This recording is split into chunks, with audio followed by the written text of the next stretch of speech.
ಇಲ್ಲಿಯವರೆಗೆ ವಿರಾಟ್ ಕಾವ್ಯಾಳ್ಗೆ ಫೈಲ್ ನೋಡಲು ಹೇಳುತ್ತಾನೆ.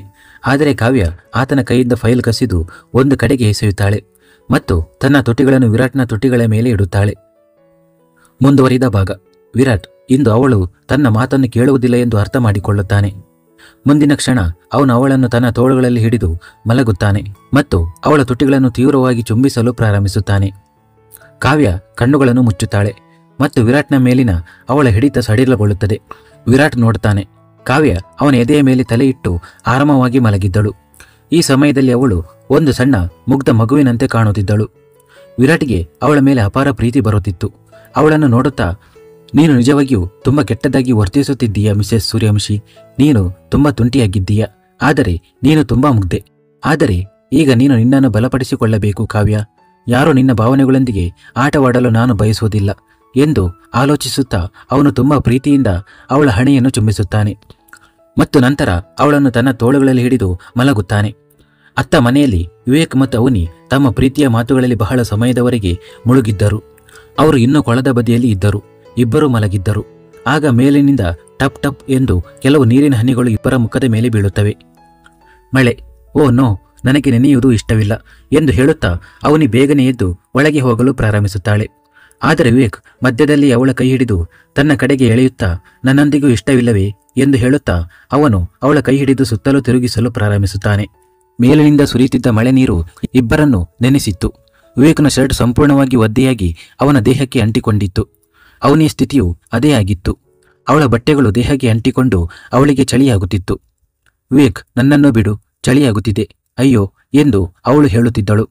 ಆಗಲೇ ವಿವೇಕ್ ಅವಳ ಅರಳಿದ ತುಟಿಗಳನ್ನು ತನ್ನ ತುಟಿಗಳಲ್ಲಿ ಒತ್ತಿ ಡೀಪ್ ಕಿಸ್ ಮಾಡಲು ಪ್ರಾರಂಭಿಸುತ್ತಾನೆ. ಅವನಿಯ ಕಣ್ಣುಗಳು ತಾವಾಗಿಯೇ ಮುಚ್ಚುತ್ತವೆ ಮತ್ತು ಅವಳ ಕೈಗಳು ವಿವೇಕ್ನ ಶರ್ಟನ್ನು ಬಿಗಿಯಾಗಿ ಹಿಡಿದುಕೊಳ್ಳುತ್ತವೆ. ನಿಧಾನವಾಗಿ ವಿವೇಕ್ ಅವಳನ್ನು ತನ್ನ ತೋಳುಗಳಲ್ಲಿ ಸೇರಿಸಿಕೊಳ್ಳುತ್ತಾನೆ. ಇದರಿಂದ ಅವಳಿಗೆ ಚಳಿ ನಿಲ್ಲುತ್ತದೆ. ವಿವೇಕ್ ಅವಳನ್ನು ಹಾಗೆಯೇ ಎತ್ತಿಕೊಂಡು ಒಳಗೆ ಹೋಗಿ ಅವಳ ಕೋಣೆಯಲ್ಲಿ ಬಿಟ್ಟು ಬರುತ್ತಾನೆ. ಅವನಿ ಇನ್ನೂ ಅವನನ್ನು ಬಿಗಿಯಾಗಿ ಹಿಡಿದುಕೊಂಡಿದ್ದಳು. ವಿವೇಕ್ ಯಾವಾಗ ಅವಳನ್ನು ಒಳಗೆ ಕೋಣೆಗೆ ಕರೆತಂದನು ಎಂದು ಅವಳಿಗೆ ಗೊತ್ತಾಗಲಿಲ್ಲ. ಈಗಲಾದರೂ ಬಿಡು ಮೇಡಮ್, ಅಥವಾ ಇಡೀ ರಾತ್ರಿ ನನ್ನೊಂದಿಗೆ ಇಟ್ಟುಕೊಳ್ಳುವ ಉದ್ದೇಶವಿದೆಯೇ ಎಂದು ಅವನು ತುಂಟತರದಿಂದ ಹೇಳುತ್ತಾನೆ. ಅವನ ಧ್ವನಿಗೆ ಅವನಿ ದಿಢೀರನೆ ಪ್ರಜ್ಞೆ ಬಂದು ತನ್ನ ನಡವಳಿಕೆಗೆ ಮುಜುಗರಗೊಳ್ಳುತ್ತಾಳೆ. ನಾಚಿಕೆಯಿಂದ ಅವಳ ಕೆನ್ನೆಗಳು ಕೆಂಪಾಗಿದ್ದವು. ಅವಳು ಬೇಗನೆ ವಾಶ್ರೂಮ್ಗೆ ಹೋಗಿ ಬಾಗಿಲಿಗೆ ಹೊರಗಿ ದೀರ್ಘವಾಗಿ ಉಸಿರಾಡಲು ಪ್ರಾರಂಭಿಸುತ್ತಾಳೆ. ಇಂದು ಮೊದಲ ಬಾರಿಗೆ ವಿವೇಕ್ ಅವಳನ್ನು ಸ್ಪರ್ಶಿಸಿದ್ದನು.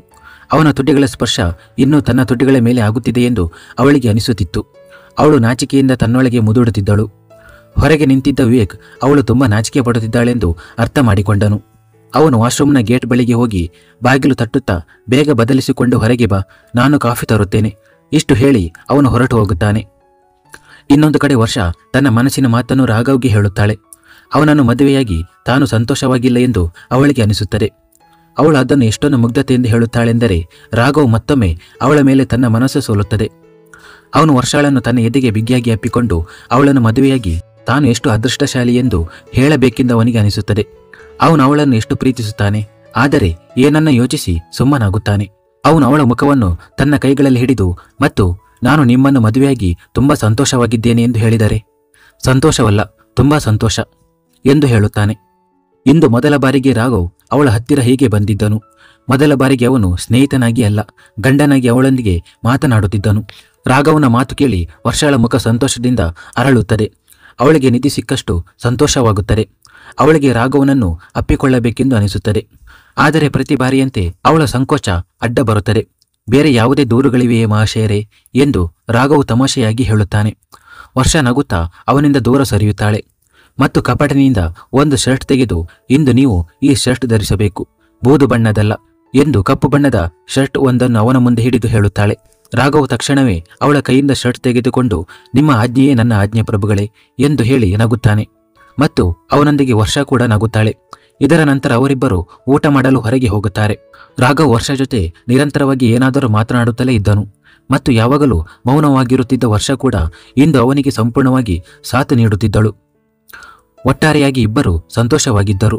ಮುಂದಿನ ಬೆಳಿಗ್ಗೆ ವಿರಾಟ್ ಎದ್ದು ಅಲ್ಲಿಂದ ಹೊರಡಲು ಸಿದ್ಧನಾಗುತ್ತಿದ್ದನು. ಕಾವ್ಯ ಇನ್ನೂ ಮಲಗಿದ್ದಳು. ಸಿದ್ಧನಾದ ನಂತರ ವಿರಾಟ್ ಯಾರಿಗೋ ಕರೆ ಮಾಡುತ್ತಾನೆ ಮತ್ತು ನಂತರ ಅವನು ಕಾವ್ಯಳನ್ನು ಎಬ್ಬಿಸುತ್ತಾನೆ. ಅವನು ಅವಳ ಬಳಿಗೆ ಹೋಗಿ ಒಂದೊಂದಾಗಿ ಅವಳ 2 ಕೆನ್ನೆಗಳನ್ನು ಚುಂಬಿಸುತ್ತಾ, ಗುಡ್ ಮಾರ್ನಿಂಗ್ ಮಿಸೆಸ್ ಸೂರ್ಯವಂಶಿ ಎಂದು ಹೇಳುತ್ತಾನೆ.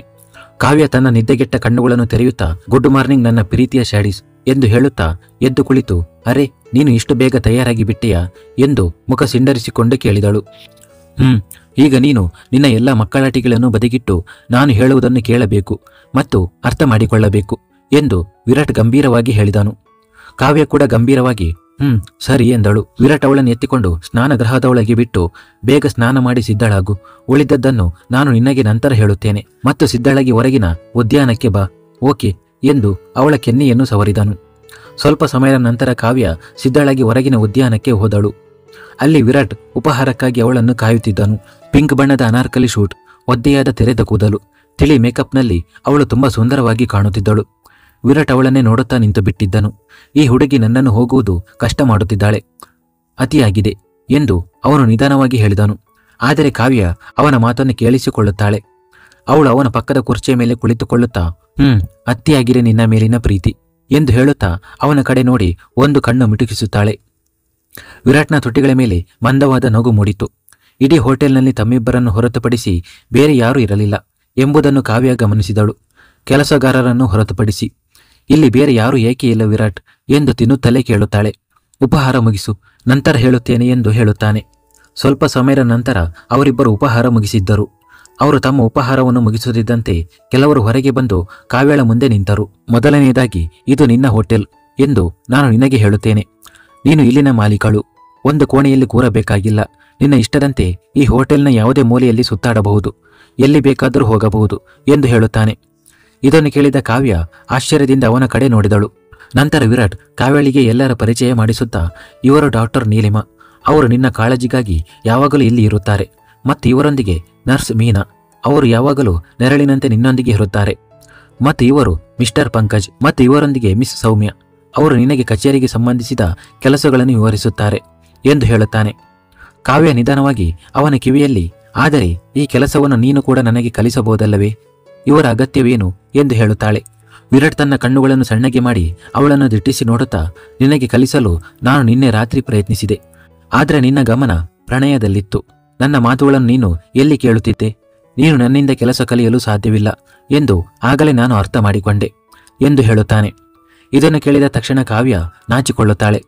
ಆದರೆ ಮುಂದಿನ ಕ್ಷಣದಲ್ಲಿ ಅವಳು ತನ್ನದೇ ಶೈಲಿಯಲ್ಲಿ, ಹಾಗಾದರೆ ಜೊತೆಯಲ್ಲಿ ಇಷ್ಟು ಸ್ಮಾರ್ಟ್ ಮತ್ತು ಹಾಟ್ ಗಂಡ ಇದ್ದರೆ ಯಾರಿಗೆ ಕೆಲಸದಲ್ಲಿ ಮನಸ್ಸು ನಿಲ್ಲುತ್ತದೆ?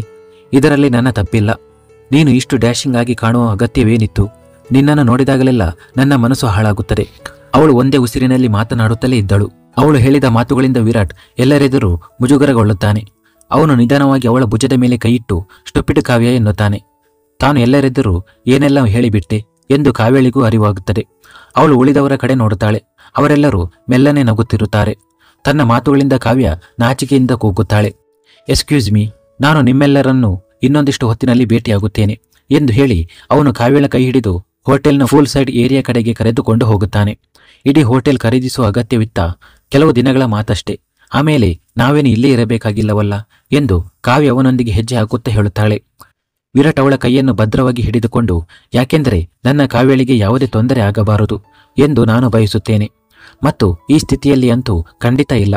ನೀನು ಒಂದೇ ಕೋಣೆಯಲ್ಲಿ ಬಂದಿಯಾಗಿ ಕುಳಿತುಕೊಳ್ಳುವುದು ನನಗೆ ಇಷ್ಟವಿಲ್ಲ. ನಿನ್ನ ಹೃದಯ ಎಲ್ಲಿಗೆ ಹೇಳುತ್ತದೋ ಅಲ್ಲಿಗೆ ಹೋಗು, ಸುತ್ತಾಡು, ನಿನ್ನ ಮನಸ್ಸಿಗೆ ಏನು ಬರುತ್ತದೋ ಅದನ್ನು ಮಾಡು ಎಂದು ಹೇಳುತ್ತಾನೆ. ಕಾವ್ಯ ನಿರಾಶೆಯಿಂದ, ಆದರೆ ನೀವಿಲ್ಲದೆ ನನಗೆ ಏನನ್ನು ಮಾಡಲು ಮನಸ್ಸೇ ಆಗುವುದಿಲ್ಲವಲ್ಲ, ನನ್ನ ಮನಸ್ಸು ನಿಮ್ಮೊಂದಿಗೆ ಇರುತ್ತದೆ ಎಂದು ದುಃಖದಿಂದ ಹೇಳುತ್ತಾಳೆ. ವಿರಾಟ್ ತಾನು ಹೊರಡುತ್ತಿರುವುದಕ್ಕೆ ಅವಳು ದುಃಖಿತಳಾಗಿದ್ದಾಳೆ ಎಂದು ಅರ್ಥ ಮಾಡಿಕೊಳ್ಳುತ್ತಾನೆ. ಅವನು ಅವಳ ಮುಂದೆ ಬಂದು ಬಹಳ ಪ್ರೀತಿಯಿಂದ ಅವಳ ಹಣೆಯನ್ನು ಮುತ್ತಿಡುತ್ತಾನೆ. ನಂತರ ಪ್ರೀತಿಯಿಂದ ಅವಳಿಗೆ ವಿವರಿಸುತ್ತಾ, ನಾನು ನಿನ್ನ ಹೃದಯವನ್ನು ತೆಗೆದುಕೊಂಡು ಹೋಗುತ್ತಿದ್ದರೆ ಬದಲಿಗೆ ನಿನಗೆ ನನ್ನ ಹೃದಯವನ್ನು ಕೊಟ್ಟು ಹೋಗುತ್ತಿದ್ದೇನೆ ಎನ್ನುತ್ತಾನೆ. ಕಾವ್ಯ ಅವನ ಎದೆಯ ಮೇಲೆ ಮೆಲ್ಲಗೆ ಹೊಡೆಯುತ್ತಾ, ವಿರಾಟ್, ನೀವು ಅಷ್ಟೇ, ಇಲ್ಲಿ ನನ್ನ ಪ್ರಾಣ ಹೋಗುತ್ತಿದೆ. ನಿಮಗೆ ತಮಾಷೆ ಮಾಡುವುದಕ್ಕೆ ಮನಸ್ಸು ಬರುತ್ತಿದೆಯೇ ಶ್ಯಾಡಿಸ್ ಎಂದು ಮುಖ ಸಿಂಡರಿಸಿಕೊಂಡು ಹೇಳುತ್ತಾಳೆ. ಮತ್ತು ತನ್ನ ಕಣ್ಣುಗಳಲ್ಲಿ ತುಂಬಿದ ನೀರನ್ನು ಮರೆಮಾಡಲು ಪ್ರಯತ್ನಿಸುತ್ತಾಳೆ. ಆದರೆ ವಿರಾಟ್ನಿಂದ ಮರೆಮಾಡಲು ಸಾಧ್ಯವಾಗುವುದಿಲ್ಲ. ವಿರಾಟ್ ಅವಳ ಮುಖವನ್ನು ತನ್ನ ಕಡೆಗೆ ತಿರುಗಿಸಿ ತಟ್ಟನೆ ಅವಳನ್ನು ತನ್ನ ಎದೆಗೆ ಬಿಗಿದಪ್ಪಿ, ಮಿತಿ ಮೀರುತ್ತಿದ್ದೀಯಾ ಕಾವ್ಯ, ನಾನು ನಿನ್ನನ್ನು ಅಳುವುದನ್ನು ನೋಡಲು ಸಾಧ್ಯವಿಲ್ಲ ಎಂದು ನಿನಗೆ ಗೊತ್ತಿದೆಯಲ್ಲವೇ, ಆದರೂ ಅಳುತ್ತಿದ್ದೀಯಾ ಎನ್ನುತ್ತಾನೆ. ಕಾವ್ಯ ಅವನ ಎದೆಗೆ ಅಂಟಿಕೊಂಡು ಅಳಲು ಪ್ರಾರಂಭಿಸುತ್ತಾಳೆ. ವಿರಾಟ್ ಅವಳನ್ನು ಸಮಾಧಾನ ಪಡಿಸುತ್ತಾ, ನಾನು ಹೋಗುವುದರಿಂದ ನೀನು ಎಷ್ಟು ನರಳುತ್ತಿದ್ದೀಯ ಮಿಸಸ್ ಸೂರ್ಯವಂಶಿ, ನಾನು ಸಹ ಅಷ್ಟೇ ನರಳುತ್ತಿದ್ದೇನೆ.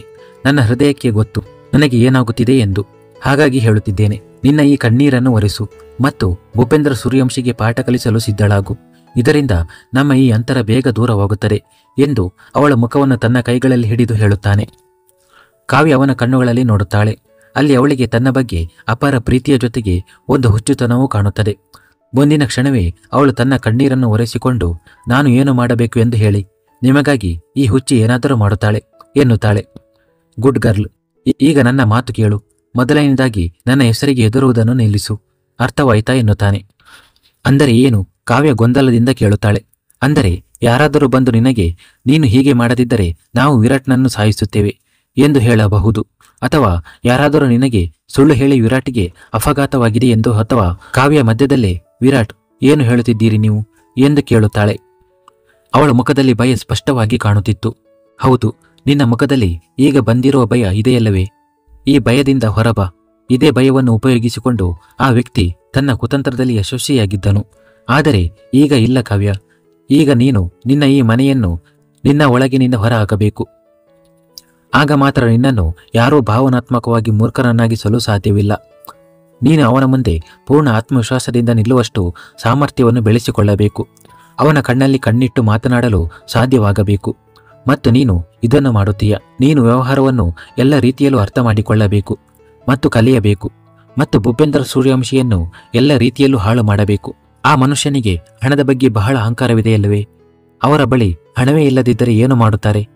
ವಿರಾಟ್ ಅವಳ 2 ಭುಜಗಳನ್ನು ಹಿಡಿದುಕೊಂಡು ತನ್ನ ಕಣ್ಣುಗಳಲ್ಲಿ ಒಂದು ಹುಚ್ಚುತನದಿಂದ ಇವೆಲ್ಲವನ್ನು ಹೇಳುತ್ತಿದ್ದನು. ಇದರಿಂದ ಕಾವ್ಯಳಿಗೆ ಬಹಳ ಧೈರ್ಯ ಸಿಗುತ್ತಿತ್ತು, ಆತ್ಮವಿಶ್ವಾಸ ಸಿಗುತ್ತಿತ್ತು. ವಿರಾಟ್ ತನ್ನ ಕೈಯನ್ನು ಅವಳ ಮುಂದೆ ಚಾಚಿ, ಪ್ರಾಮಿಸ್ ಮಾಡು ಕಾವ್ಯ, ನೀನು ಇದೆಲ್ಲವನ್ನು ಮಾಡುತ್ತೀಯಾ ಎನ್ನುತ್ತಾನೆ. ಕಾವ್ಯ ತನ್ನ ಕೈಯನ್ನು ಅವನ ಮುಂದೆ ಚಾಚಿ, ನಾನು ಪ್ರಾಮಿಸ್ ಮಾಡುತ್ತೇನೆ ವಿರಾಟ್, ನೀನು ಏನು ಬಯಸುತ್ತೀಯೋ ಅವೆಲ್ಲವನ್ನು ನಾನು ಹಾಗೆಯೇ ಮಾಡುತ್ತೇನೆ. ನಾನು ನನ್ನನ್ನು ಈ ಸಾಮರ್ಥ್ಯಕ್ಕೆ ತರುತ್ತೇನೆ, ಯಾವುದೇ ಕಾರಣಕ್ಕೂ ತರುತ್ತೇನೆ ಎನ್ನುತ್ತಾಳೆ. ವಿರಾಟ್ ಅವಳನ್ನು ಬಿಗಿಯಾಗಿ ತನ್ನ ತೋಳುಗಳಲ್ಲಿ ಅಪ್ಪಿಕೊಳ್ಳುತ್ತಾನೆ ಮತ್ತು ಬಹಳ ಪ್ರೀತಿಯಿಂದ ಅವಳ ಹಣೆಯನ್ನು ಮುತ್ತಿಡುತ್ತಾನೆ. ಕಾವ್ಯ ಕೂಡ ತನ್ನ ತೋಳುಗಳನ್ನು ಅವನ ಎದೆಯ ಮೇಲೆ ಬಿಗಿಗೊಳಿಸುತ್ತಾಳೆ. 2 ಕ್ಷಣ ಇಬ್ಬರು ಒಬ್ಬರನ್ನೊಬ್ಬರು ಅನುಭವಿಸುತ್ತಾರೆ. ಅದರ ನಂತರ ವಿರಾಟ್ ಅಲ್ಲಿಂದ ಹೊರಡುತ್ತಾನೆ. ಆದರೆ ಈ ಬಾರಿ ಕಾವ್ಯಳ ಕಣ್ಣಲ್ಲಿ ನೀರಿರಲಿಲ್ಲ, ಒಂದು ಹುಚ್ಚುತನವಿತ್ತು. ವಿರಾಟ್ಗೆ ನೀಡಿದ ಭರವಸೆಯನ್ನು ಈಡೇರಿಸುವ ಹುಚ್ಚುತನ. ಇನ್ನೊಂದು ಕಡೆ ರಾಘವ್ ಮತ್ತು ವರ್ಷ ತಡರಾತ್ರಿಯವರೆಗೆ ಸುತ್ತಾಡಿದರು. ಇಬ್ಬರು ಬಹಳ ಮಾತನಾಡಿದರು. ರಾಘವ್ ಎಂದಿಗೂ ವರ್ಷಾಳನ್ನು ಇಷ್ಟು ಮಾತನಾಡಿದ್ದನ್ನು ನೋಡಿರಲಿಲ್ಲ. ಇಬ್ಬರು ತಡವಾಗಿ ಮಲಗಿದರು. ಇದುವರೆಗೆ ರಾಘವ್ ತಾನು 2 ದಿನ ರಜೆ ತೆಗೆದುಕೊಂಡಿದ್ದೇನೆ ಎಂದು ಅವಳಿಗೆ ಹೇಳಿರಲಿಲ್ಲ. 8 ಗಂಟೆಯಾಗಿತ್ತು ಮತ್ತು ಇಬ್ಬರು ಇನ್ನೂ ಮಲಗಿದ್ದರು. ಎಂದಿನಂತೆ ವರ್ಷ ಹಾಸಿಗೆಯ ಮೇಲೆ ಮತ್ತು ರಾಘವ್ ಸೋಫಾದ ಮೇಲೆ ಮಲಗಿದ್ದನು. ಆಗ ವರ್ಷಾಳ ನಿದ್ದೆ ಮುರಿಯುತ್ತದೆ. ಅವಳು ಎದ್ದು ಕುಳಿತುಕೊಳ್ಳುತ್ತಾಳೆ. ಅವಳ ಕಣ್ಣುಗಳು ರಾಘವನ ಕಡೆಗೆ ಹೋಗುತ್ತವೆ. ಅವನು ಮಲಗಿರುವಾಗ ಬಹಳ ಮುದ್ದಾಗಿ ಕಾಣುತ್ತಿದ್ದನು. ವರ್ಷಾಗಿ ರಾಘವ್ ಹೇಳಿದ ಮಾತು ನೆನಪಾಗುತ್ತದೆ. ಅವನು ಅವಳ ಮುಖವನ್ನು ತನ್ನ ಕೈಗಳಲ್ಲಿ ಹಿಡಿದುಕೊಂಡು ಬಹಳ ಪ್ರೀತಿಯಿಂದ, ನಾನು ನಿಮ್ಮನ್ನು ಮದುವೆಯಾಗಿ ತುಂಬ ಸಂತೋಷವಾಗಿದ್ದೇನೆ, ಸಂತೋಷವಲ್ಲ ಬಹಳ ಸಂತೋಷವಾಗಿದ್ದೇನೆ ಎಂದು ಹೇಳಿದ್ದನು. ಇದು ನೆನಪಾಗುತ್ತಿದ್ದಂತೆ ವರ್ಷಾಳ ತೊಟ್ಟಿಗಳ ಮೇಲೆ ನಗು ಮೂಡುತ್ತದೆ. ನಿನ್ನೆ ರಾತ್ರಿ ರಾಘವ್ ಅವಳೊಂದಿಗೆ ಮಾತನಾಡಿದ ರೀತಿ, ಅವಳ ಹತ್ತಿರ ಬಂದ ರೀತಿ, ಅದೆಲ್ಲವೂ ವರ್ಷಾಳಿಗೆ ಇಷ್ಟವಾಗುತ್ತಿತ್ತು. ಮೊದಲ ಬಾರಿಗೆ ಅವರಿಬ್ಬರು ತಮ್ಮ ಸ್ನೇಹಕ್ಕಿಂತ ಮೇಲೆ ಬೆಳೆಯುತ್ತಿದ್ದರು. ವರ್ಷಾಳ ಕಣ್ಣುಗಳು ಎದುರಿನ ಗಡಿಯಾರದ ಮೇಲೆ ಬೀಳುತ್ತವೆ. ಅದು 8 ಗಂಟೆ 10 ನಿಮಿಷ ಆಗಿದ್ದನ್ನು ಸೂಚಿಸುತ್ತಿತ್ತು. ಹೇ ದೇವರೇ, 8 ಗಂಟೆಯಾಯಿತೆ, ನಾನು ಇಷ್ಟು ಹೊತ್ತು ಮಲಗಿದ್ದೆ.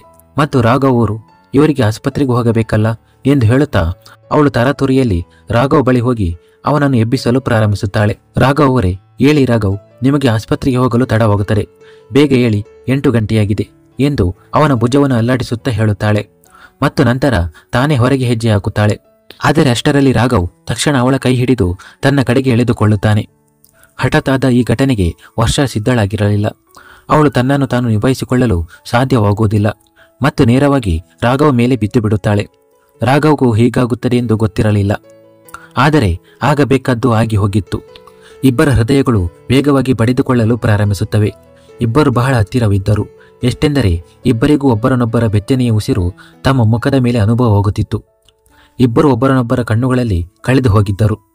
ಅತ್ತ ವಿರಾಟ್ ಕಾರು ಓಡಿಸುತ್ತಾ, ನಾನು ಬಯಸಿದರೆ 1 ಕ್ಷಣದಲ್ಲಿ ಭೂಪೇಂದ್ರ ಸೂರ್ಯವಂಶಿಯನ್ನು ಬೀದಿಗೆ ತರಬಲ್ಲೆ.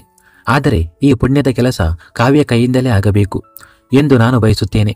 1, ಇದರಿಂದ ಆ ವ್ಯಕ್ತಿಗೆ ಯಾವುದೇ ಹುಡುಗಿಯನ್ನು ದುರ್ಬಲ ಎಂದು ಪರಿಗಣಿಸಬಾರದು ಎಂದು ತಿಳಿಯುತ್ತದೆ.